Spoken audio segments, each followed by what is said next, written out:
నమస్కారం. నిన్న మనము నాదముల గురించి మాట్లాడుకున్నాము. ఈరోజు శ్వాసముల గురించి మాట్లాడుకుంటున్నాము అని చెప్పాను.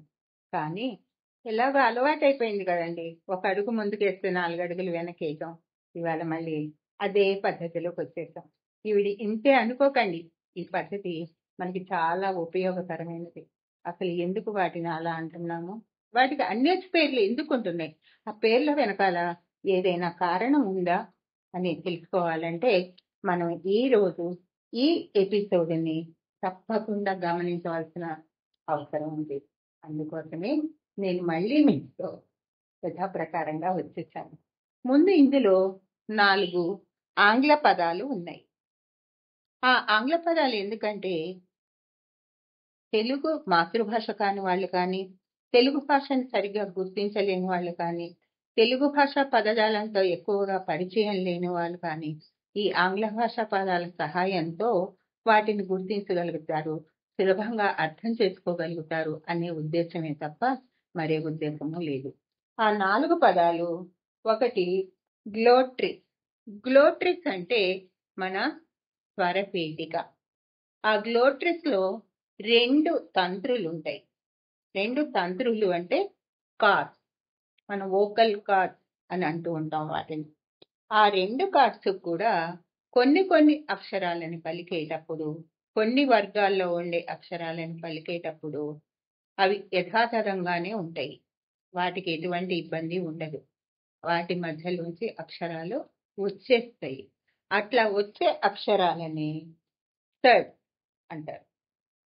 కొన్ని అక్షరాలు వచ్చేటప్పుడు అవి కొంచెం దగ్గరికి రావాల్సి వస్తుంది.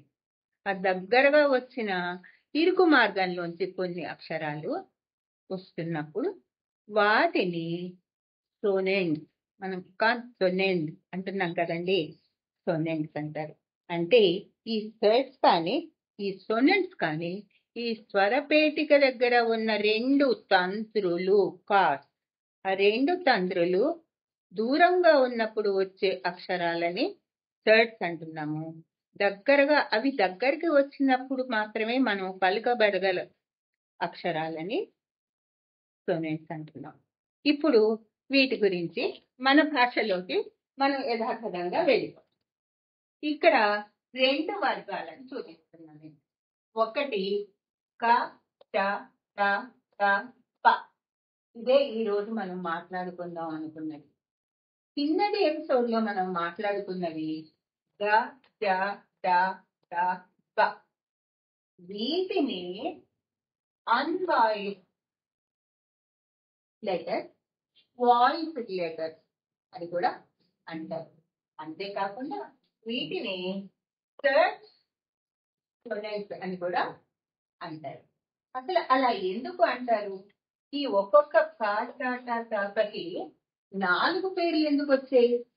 ఒకళ్ళు ఒక పేరుతో పిలిస్తే ఇంకోళ్ళు ఈ పేరే కాదు ఇంకో పేరు కూడా ఉంది అంటున్నారు. అదే రెండో పేరుని మనం తెలుసుకుంటున్నాము అని మన మనసులో గుర్తుంచుకునే లోపలే 3వ పేరు కూడా ఉందని మరొక వర్గం చెప్తుంది. 3 కాదు 4 పేర్లు ఉన్నాయి అని చెప్తున్నారు. అంటే ఈ అనే ఈ వర్గానికి కానీ, అనే ఈ వర్గానికి కానీ, వాయిస్డ్ వాటికి కానీ, అన్వాయిస్డ్ వాటికి కానీ, థర్డ్స్ కానీ, సోనెంట్స్ కానీ 4 పేర్లు వచ్చాయి. అసలు ఎందుకు వచ్చాయి? అవి మనం ఎలా పలుకుతున్నాము? అవి దాని యొక్క పూర్తి విధానాన్ని కనుక మనం తెలుసుకుంటే మనకి ఆ విషయం స్పష్టంగా అర్థమవుతుంది. ఏంటంటే ఇది మన స్వరపేటిక. ఈ స్వరపేటికని గ్లోట్రిక్స్ అంటారు. ఈ గ్లోట్రిక్స్ లో 2 తంత్రులు ఉంటాయి, అంటే 2 కార్డ్స్ ఉంటాయి, వోకల్ కార్డ్స్. ఎప్పుడైతే మనం ఈ క, చ, ట, త, ప అనే 5, ఇవి కాకుండా వేరే ఉన్నాయి, వాటి గురించి మనం తర్వాత వచ్చే ఎపిసోడ్స్ లో మాట్లాడుకుందాం. ఈ క, చ, ట, త, ప అనే ఈ 5 అక్షరాలని పలికేటప్పుడు ఈ స్వరపేటిక దగ్గర ఉన్న 2 తంత్రులు కూడా అసలు ఏమీ కష్టపడవు. అవి వాటి దారిన అవి దూరంగానే ఉంటాయి. ఆ దూరంగా ఉన్న ఈ మధ్య దాంట్లోంచి మన శబ్దము గాలి కలిసి వచ్చేసి ఈ విధంగా వచ్చేసి నోరు దగ్గర చేరి ఈ కా చా టా కా పా అని పలుకబడుతోంది. కాబట్టి వేటిని ఇబ్బంది పెట్టకుండా, వేటిని కలపకుండా, ఇరుక్కుని రాకుండా వస్తున్నాయి కాబట్టి వీటిని శ్వాసములు అని అంటున్నారు. అదే కాదు, శబ్దము చేయకుండా వస్తున్నాయి సైలెంట్గా, కాబట్టి అఘోషములు అని అంటున్నారు. అదే కాకుండా వేటిని బాధ పెట్టకుండా, ఇప్పుడు మన చాలా మంది కొన్ని ప్రాంతాల్లో గోస, ఎంత గోస వచ్చిందో అంటారు. ఘోష అనే దానికి శబ్దము అని వస్తుంది, ఒక బాధ అని కూడా వస్తుంది, ఒక రాపిడి అని కూడా వస్తుంది. అది లేకుండా, రాపిడి అనేది లేకుండా వేటికి అవి దూరంగా ఉన్న తంత్రుల మధ్య నుంచి, ఇప్పుడు ఇది స్వరపేటిక, ఇది ఒక తంత్రి, ఇది ఒక తంత్రి, ఇవి రెండు వోకల్ గార్డ్స్. ఈ స్వరపేటిక నాకు ఇక్కడ ఉంది. ఈ రెండు వోకల్ గార్డ్స్ ఇలా ఉండంగానే ఇందులోంచి పైకి వచ్చేసి ఈ నోటిలోంచి వస్తున్న శబ్దంని ఏమంటున్నాము? అఘోషములు అంటున్నాం. అంటే దీన్ని ఇబ్బంది పెట్టకుండా, వీడి తప్పులు రాకుండా మామూలుగా వచ్చేది.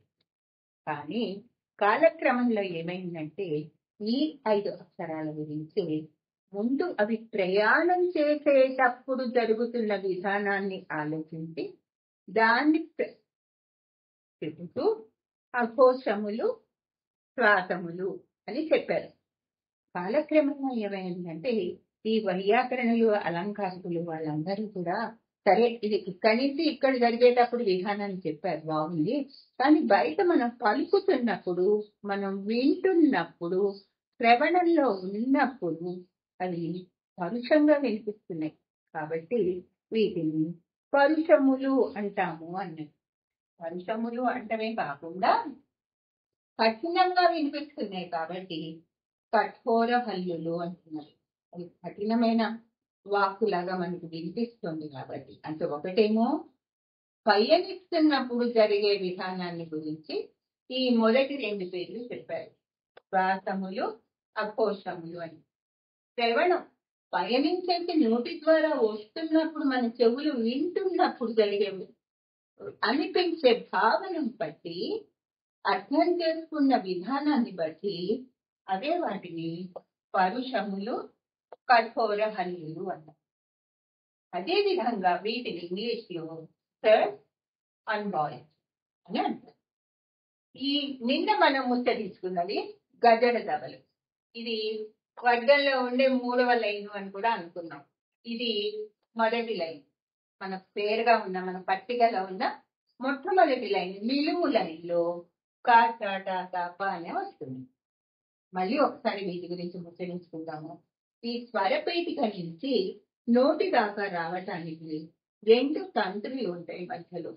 ఆ 2 తంత్రులు వేటికి అవి దూరంగా ఉండగానే, వేటిని అవి ఇబ్బంది పెట్టకుండా, వాటిని కదిలించకుండా వాటి మానాన అవి బయటకు వచ్చేస్తాయి.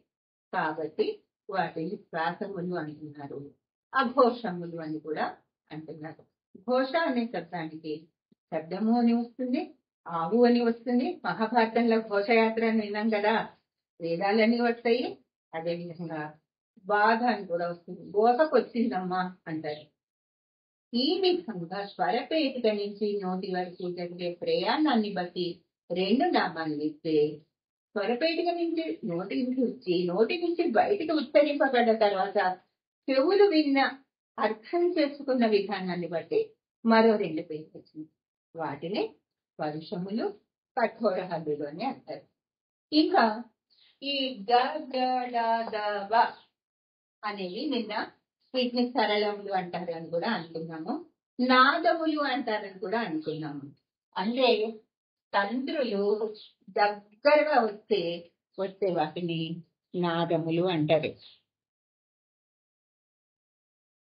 ఈ నాదములు పడుతున్నప్పుడు గ అని అన్నప్పుడు ఇదే స్వరపేటిక. ఇది అది ఒకటే స్వరపేటిక అండి, విభేదాలు తెలుసుకోవడం 2 చోట్ల మనం దాన్ని ప్రస్తావించడం జరుగుతుంది. ఇదే స్వరపేటిక. ఇక్కడ తంత్రులు దూరంగా ఉన్నాయి, ఇక్కడ మాత్రం తంత్రులు ఒకరి పాటు దగ్గరికి రావడం వల్ల ఈ శబ్దము గాలితో కలిసి దగ్గర కుంచుకుపోయినట్టుగా అయిపోయి ఈ ఇరుకుగా రావటం వల్ల కొంచెం నాదం కూడా వస్తుంది. రప్చర్ అవ్వటం వల్ల, వాటి వల్ల దగ్గరగా రావటం వల్ల. కాబట్టి వీటిని నాదములు అంటున్నాం. అంటే ఇక్కడి నుంచి నోటి దాకా ప్రయాణం చేసేటప్పుడు జరిగే విధానాన్ని బట్టి వీటిని నాదములు అంటున్నాము, ఘోషములు అంటున్నాం. శబ్దం చేస్తున్నాయి అని కూడా అంటున్నాం. కానీ ఈ పైనకు వచ్చేసిన తర్వాత ఈ గా బా అంటుంటే అబ్బా ఎంత బాగుంది, సుకుమారంగా ఉంది, సౌకుమార్యంగా ఉంది అని వినటం మాత్రమే ఆలోచిస్తే. ఇప్పుడు చెవు ఒక జడ్జిమెంట్ ఇస్తుంది, కంఠం ఒక జడ్జిమెంట్ ఇస్తుంది. కంఠంలో జరుగుతున్నప్పుడు జరిగే ప్రక్రియలకు కొన్ని పేర్లు పెట్టుకున్నాము. శ్రవణం వల్ల మన మనసుకి ఏది అందుతోందో మనం దాన్ని బట్టి ఇంకో పదాన్ని పెట్టుకుంటున్నాం. ఆ పదాలు ఏంటంటే సరళములు, కోమల హల్లులు. అవి కఠోర హల్లులు అయితే ఇది కోమల హల్లులు. వీటిని మనం చూడండి. ఇది ఈ రోజు మనం నేర్చుకుంటున్న పద విభజనలోని పరుష సరళ విభాగంలోని ప్రక్రియ. ఇందులో కనుక మీకు మరికొన్ని విశేషాలు తెలిస్తే వాటిని మీ కామెంట్స్ రూపంలో పెడితే నేను కూడా నేర్చుకుని తెలుగు తల్లి సేవ చేసుకుంటాము. ఇప్పటికి సెలవు తీసుకుంటాను. నమస్తే. జై తెలుగు తల్లి.